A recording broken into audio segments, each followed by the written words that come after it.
In honor of Kindness Week, I have a couple of stories to read to you. The first one is called Scribblestones, and it's written and illustrated by Diane Elber.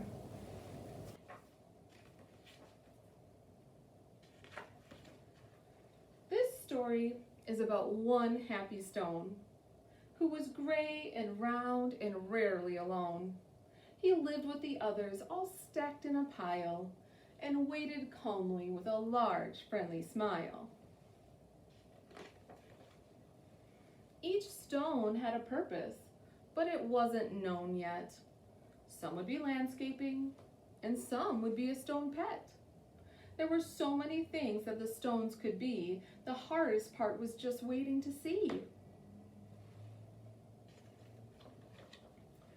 Stone knew that his purpose would brighten someone's day.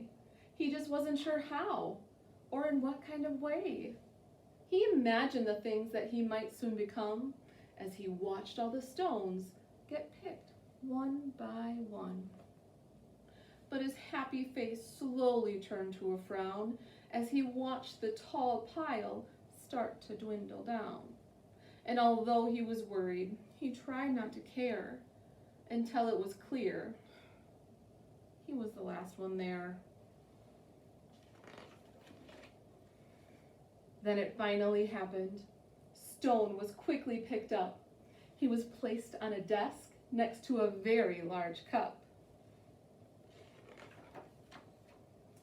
As Stone looked around, he thought, "This is so great." But he soon discovered he was a dull paperweight. "I'm supposed to bring happiness, not hold paper still. There must be a mistake. This just can't be my skill." Then all of a sudden, a splatter flew high, and then some bright scribbles came wiggling by. They were headed right toward the short paper stack, and they filled up the paper on the front and the back. They were all making art. It was happening so fast. Stone feared that the paper would simply not last. He couldn't believe just how much the pile grew. Then he heard a small cry from the fun splatter crew. "We knew that this pile was getting too tall. There's no more paper. We have used it all." The scribbles all cried. They now saw it too. "This is a disaster. Oh, what will we do?" Stone didn't want the scribbles to cry, so he thought of something that they all could try. He slowly rolled down the very large pile and said, "I know how to make you all smile. I know I'm not paper, but I like art too. Do you think you could spare some red, yellow, and blue?" They loved the idea and could not wait to start. Scribble began making a happiness heart. Splatter then painted some pale baby blue. Another scribble added a sunny golden hue. It didn't take long before more stones showed up, and soon the line grew behind the large red cup. To Stone's surprise, he was picked once more. He had never heard of this happening before. More art was added, and he was on his way to become a small gift to brighten someone's day. Nearby, another stone's journey had begun. He was spreading such happiness and having great fun. Every time he traveled, someone added their part, sometimes just a scribble, sometimes fancy art.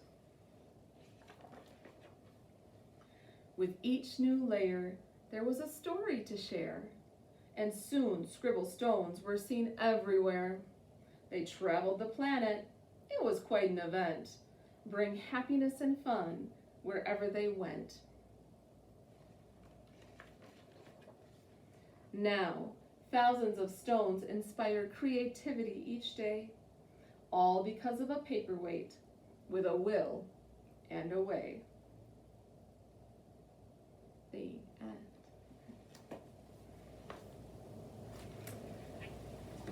Our next book that we're going to read is Kindness Rocks, written by Sonica Ellis and illustrated by FX and Color Studio.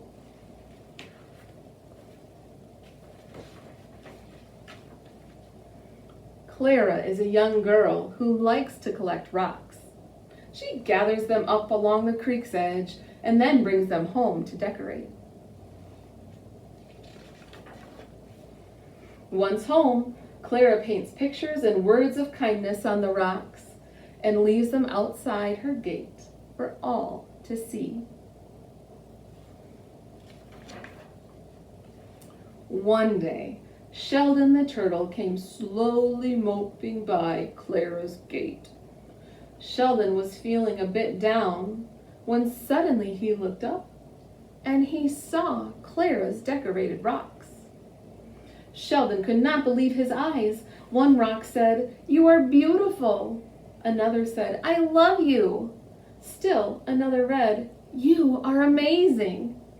By the time he finished reading all of the messages, he was grinning ear to ear. Sheldon went as fast as he could, which was not very fast, and told his best friend, Benny Bunny.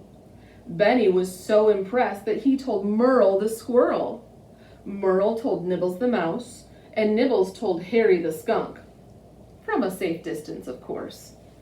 And so it went, until all of the animals in the area had gathered round to see the Kindness Rocks.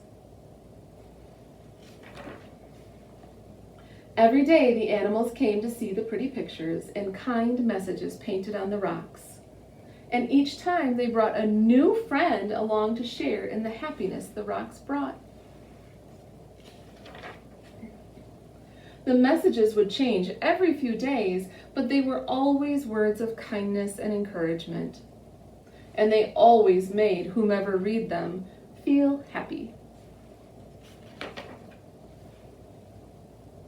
Although it could be hard work sometimes, Clara never seemed to grow weary of creating and sharing her kindness rocks. Until one day, she had to say goodbye to her home. You see, Clara and her family were moving to a bigger house because Clara was going to become a big sister. On that day, Sheldon, who did not know that Clara's family had moved away, arrived at the gate to find there were no more kindness rocks. Sheldon sat quiet for a long time, feeling sad that there would be no more kind words for he and his friends to read each day, until suddenly he had an idea. Little Sheldon rushed back home as fast as he could, which was not very fast. Once he was home, he gathered his markers and art supplies, removed his shell, and went to work. When he was done, he went back to the gate to find all of his friends, disappointed that there were no more kind words to read. But Sheldon showed off his newly decorated shell, bringing smiles to their faces. You see, anyone can be kind. And as Sheldon and his friends discovered, kindness rocks. Love and kindness are never wasted. Kind people are the best people. The